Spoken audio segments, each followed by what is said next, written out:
20 h en Ngaoundéré dans l'Adamawa, Cameroun. Bienvenue au journal. Les titres à la une de l'actualité de ce samedi 25 novembre. Cri de désespoir des habitants du quartier Mbagna dans le 5e arrondissement de la ville de Douala. Ils sont sortis nombreux ce matin pour dire non aux casses en raison d'un nouveau traçage des travaux de drain. Le 3e arrondissement de la ville de Ngaoundéré ouvre le premier front de lutte contre la jacinthe d'eau, un sauvetage de la rivière Bini pour améliorer la qualité de vie des riverains. Également à la une, le 21e roi du groupement Bamougoum a pris fonction ce samedi. Sa Majesté Moumbé Mitterrand entend poursuivre les œuvres de son défunt père. La finale du 2e tournoi BG Finois Tour de Bonanjo s'est jouée ce samedi. Le Congolais Denis Indondo l'emporte en 2-7 sur le Béninois Alexis Clégou. Et puis, au bas de ce journal, nous serons en direct du site de PME Exchange. Le grand forum des petites et moyennes entreprises se referme ce samedi. Voilà pour la une du journal.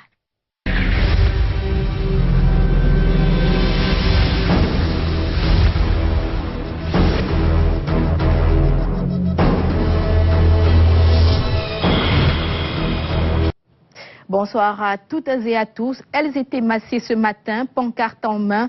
Les populations du quartier Mbagna, ces dernières crient à l'injustice.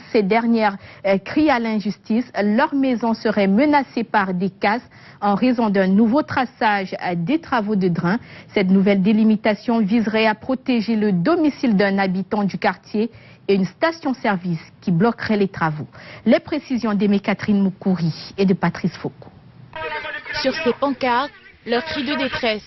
Ces populations du lieu-dit Pombagna à Douala disent être victimes d'une injustice. Après avoir subi les casses pour le passage de drains en construction par la communauté urbaine, ils devraient subir de nouvelles casses suite à un nouveau traçage en faveur des plus riches. La communauté est passée tracée. Ils nous ont demandé d'enlever les toitures sur les endroits qu'on va passer et casser. On a enlevé. À un cas matin, on passe encore, on demande qu'on a fait les nouveaux tracés. Nous, on ne connaît pas là où on va partir dormir avec les enfants. Pardon, essayez de voir ce qui ne va pas la population camerounaise. Les gens qui sont devant là. On essaie de voir ce qui ne va pas pour le blanc de la rasée. On essaie de redresser. Si on ne cesse pas de chercher de ramener comme on a tracé, ce que ça ne doit pas aller avec nous. D'après les habitants, les casses devraient atteindre une villa et une station-service à proximité. Les propriétaires s'y seraient opposés en convainquant la communauté de prolonger les travaux en face de 6 mètres, donc de détruire ces petites maisons. Le tracé qui avait initialement été fait par la communauté urbaine de Douala, il y a eu les délimitations au niveau des habitations. Les gens de la commune sont passés, ils ont exécuté le travail normalement. Chaque maison a été cassée comme était prévu sur le plan. On paraît que maintenant, à la dernière minute maintenant, la grande maison qui est derrière nous, on ne connaît pas les relations qu'ils ont. Ils sont allés manigancer un tas de choses pour venir maintenant dévier l'eau d'un seul côté. On dit qu'on ne peut pas casser ni la maison ni la station parce qu'on veut renvoyer maintenant le casse d'un seul côté. Impossible pour nous d'avoir des renseignements au niveau de la station-service pointée du doigt. Les travaux sont effectivement en arrêt au niveau de la villa. C'est ailleurs que les machines de la communauté continuent leur travail. Chez les habitants, la crainte d'une nouvelle destruction plane comme une épée de Damoclès. Le premier front de lutte contre la jacinthe d'eau qui menace les cours d'eau dans l'Adamawa est ouvert dans le 3e arrondissement de la ville de Ngaoundéré.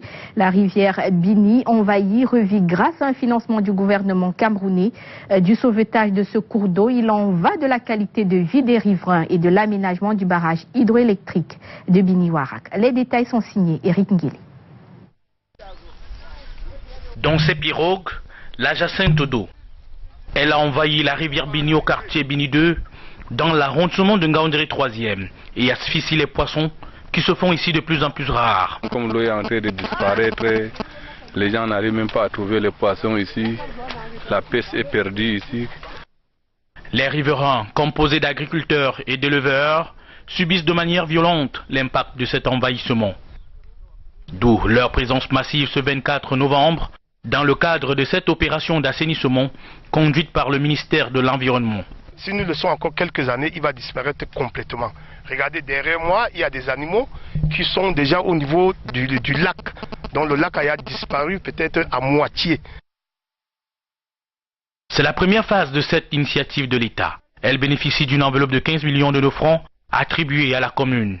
L'aménagement en cours de la réserve d'eau du barrage hydroélectrique de Biniwarak dépend aussi du niveau d'eau de ce cours d'eau dont l'assèchement est fort entamé. Avec des pirogues, avec des faucilles, nous avons donc derrière nous des populations que nous avons recrutées avec la méthode IMO pour pouvoir donc détruire ces jacentes. Ça, c'est une méthode mécanique. Comme on a eu la possibilité maintenant, vous avez vu comment l'eau sont en train de couler, on va cultiver et gagner beaucoup de choses ici. Une fois enlevée de l'eau, la jacinthe est entreposée dans ce hangar et des sacs de sel sont versés dessus pour servir à l'alimentation du bétail. Ici, nous avons stocké cette jacinthe pour pouvoir faire du compost. Bon, cette jacinthe aussi peut servir pour le bétail comme plante fourragère. Donc nous mélangeons cette jacinthe avec du sel. Du mal au bien, la jacinthe d'eau pourrait au finish devenir une source d'enrichissement pour les riverains qui vont bientôt retrouver une activité normale une fois la rivière totalement réhabilitée. Les communes du littoral recherchent des financements. Un forum a été organisé dans la ville de Douala par l'association Communes et Villes Unies du Cameroun. Un forum qui a réuni magistrats municipaux et opérateurs économiques. Le compte rendu d'Yvonne Katinken et de Luther Ndiomo. Les communes du Cameroun affrontent toutes les mêmes difficultés. Accès difficile à l'eau potable et à l'énergie électrique, infrastructures routières inexistantes ou impraticables. Une situation qui plombe le développement de ces localités, auxquelles s'ajoute la difficile collecte des taxes. La stratégie pour arriver, c'est d'abord d'échanger avec ce secteur privé, de se mettre ensemble d'abord entre communes, aller vers ce secteur privé et voir comment ils peuvent se mettre ensemble pour résoudre les problèmes des populations. La difficile implémentation de la décentralisation reste un frein majeur pour les communes de la région du littoral. Les maires que nous sommes avons déjà reçu beaucoup de formations, aussi bien à l'intérieur du pays qu'à l'extérieur. Donc aujourd'hui, il n'y a plus de maires qui ne soient pas outillés pour affronter la décentralisation. C'est le problème, le débat se trouve ailleurs. Nous sommes conscients tous que le Cameroun traverse une crise financière, économique, et par conséquent, les communes aussi subissent cela. Donc la mobilisation, j'ai dit, de ressources financières est l'une des raisons principales pour lesquelles cette décentralisation ne décolle pas comme il le faut. Le forum organisé à Douala par Communes et Villes Unies du Cameroun est une occasion pour les municipalités de la région du littoral d'exposer les difficultés majeures et leurs besoins en financement aux opérateurs économiques qui peuvent leur apporter un soutien. La cérémonie d'ouverture a été présidée par le gouverneur de la région du littoral. Samuel Dieudonné Iva-Adiboa a fait un véritable plaidoyer en faveur de l'aide aux communes.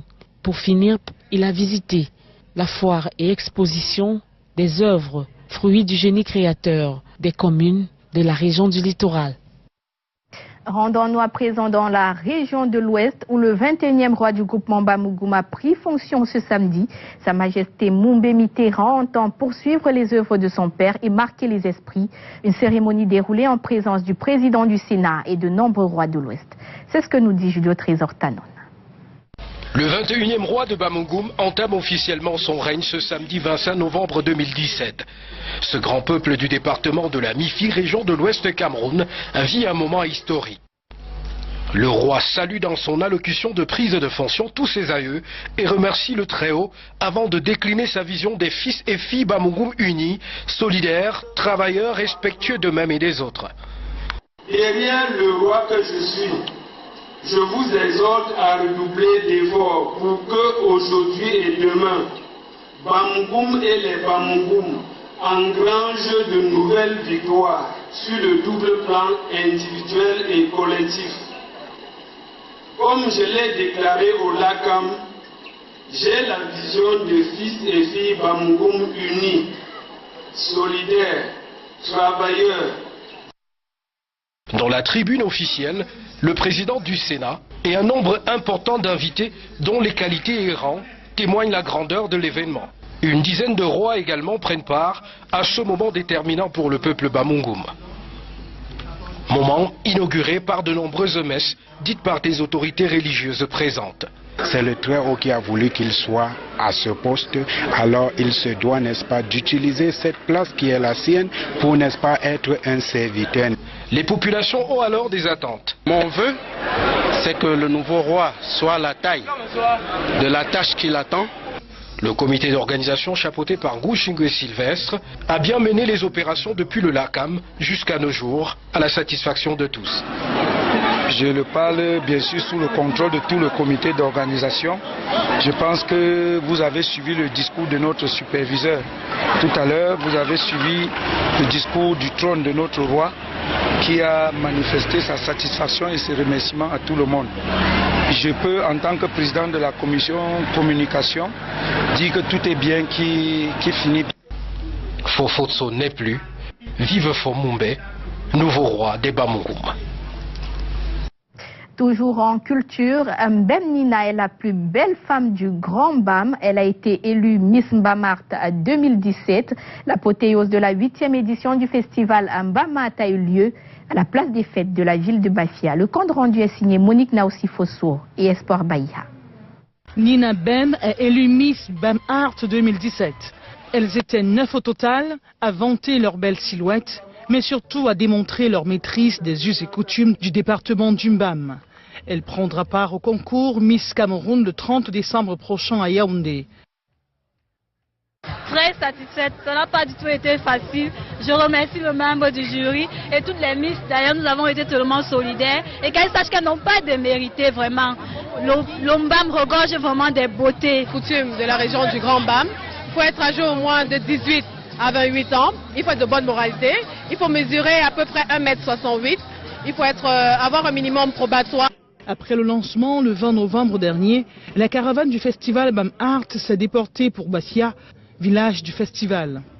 L'apothéose de ce festival culturel a eu lieu ce vendredi à la place des fêtes de Bafia, en présence du ministre de la Culture, le professeur Nassis Mouelekombi, et de Zachary Perevet, ministre de l'Emploi et de la Formation professionnelle.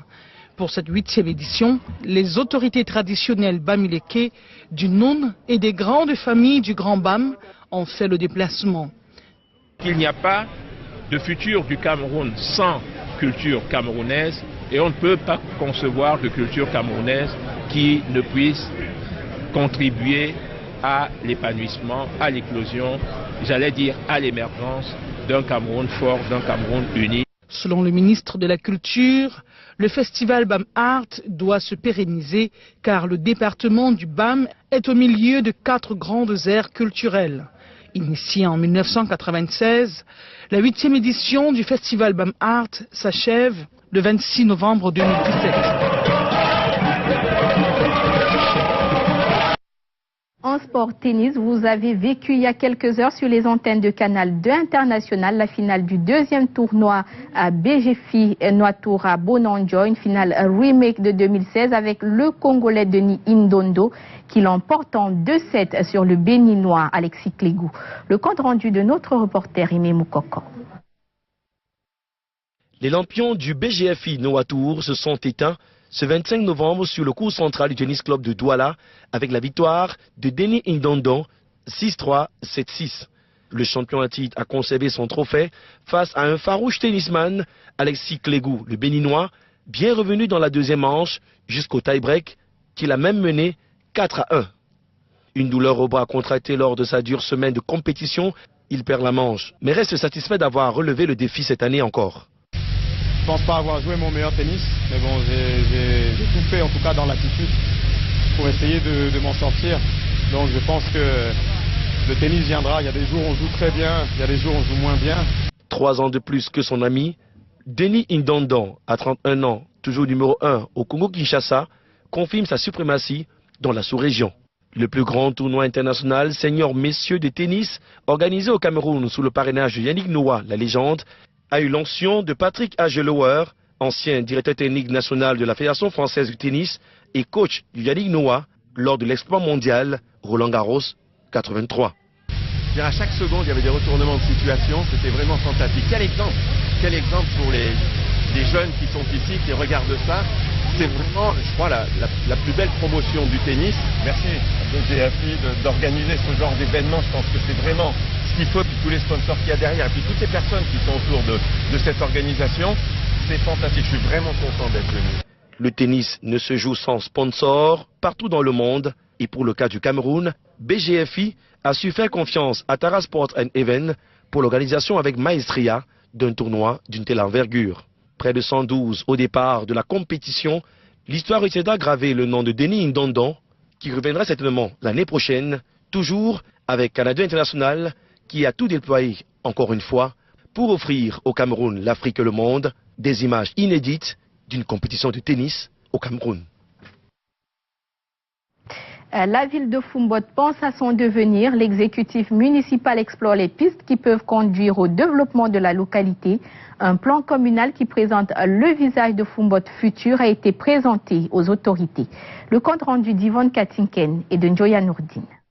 Le préfet du Noun, Boyomo Donatien, et son état-major sont sur le terrain dès les premières heures de la matinée de jeudi.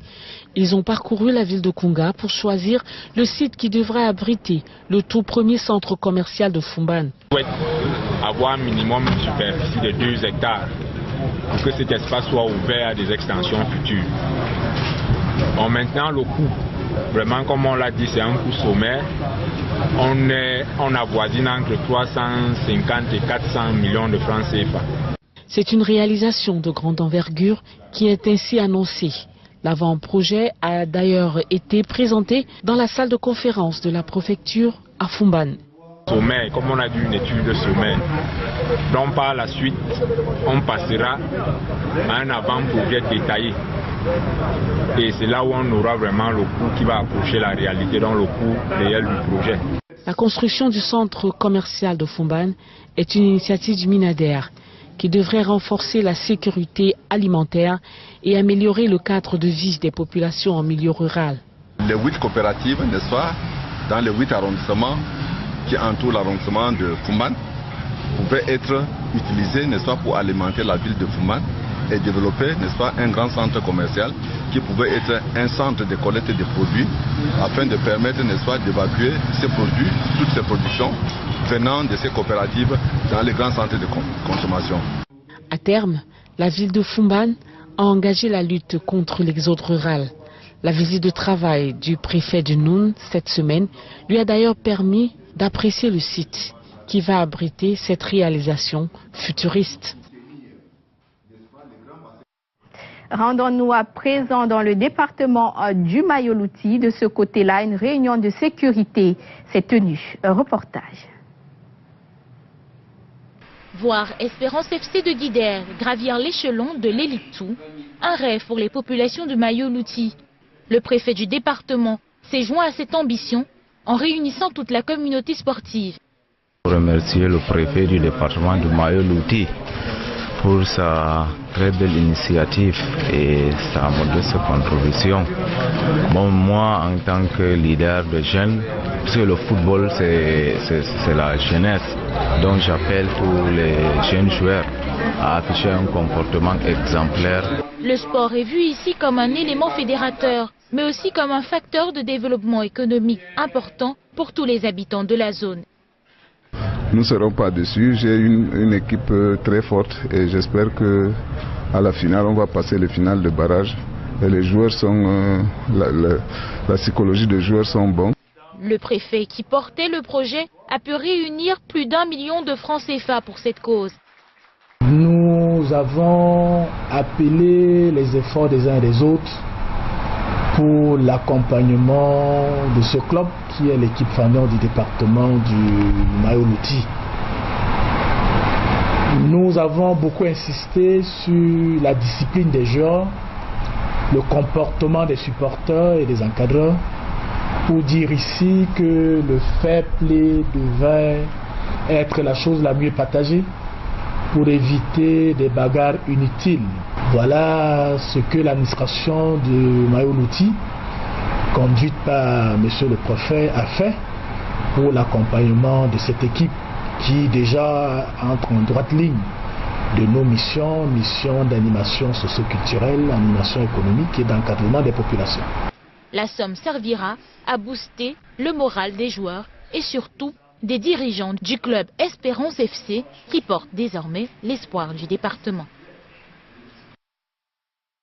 Signé Aimé Catherine Moukouri qui parlait du club sportif du Mayoluti.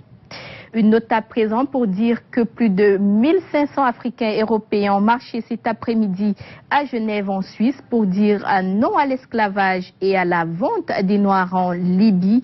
Une marche pacifique qui est partie du Haut Commissariat des droits de l'homme à la place des nations. Une information que nous développerons dans nos prochaines éditions. Et puis à Saint-Melima, une messe œcuménique s'est déroulée. C'était pour le repos des soldats morts au front. On écoute. Par cette célébration eucharistique, les éléments des forces armées basées à Saint-Melima reconnaissent la toute-puissance de Dieu, pourvoyeur du souffle de vie et des victoires.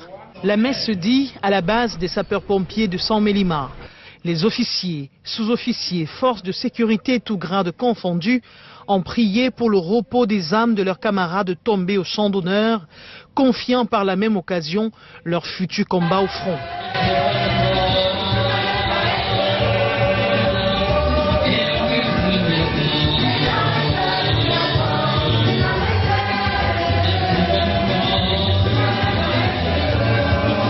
Nous avons estimé que notre diocèse sœur Saint-Melima a voulu partager cette émotion de fraternité et de paix, de joie de nos amis français qui sont venus nous visiter à Ebolova, que nous puissions venir aussi avec l'aumônerie, la jeune aumônerie du diocèse de Saint-Melima, essayer de partager cette expérience de coopération que nous avons déjà avec l'aumônerie de la gendarmerie d'Île-de-France et de Maison-Alfort.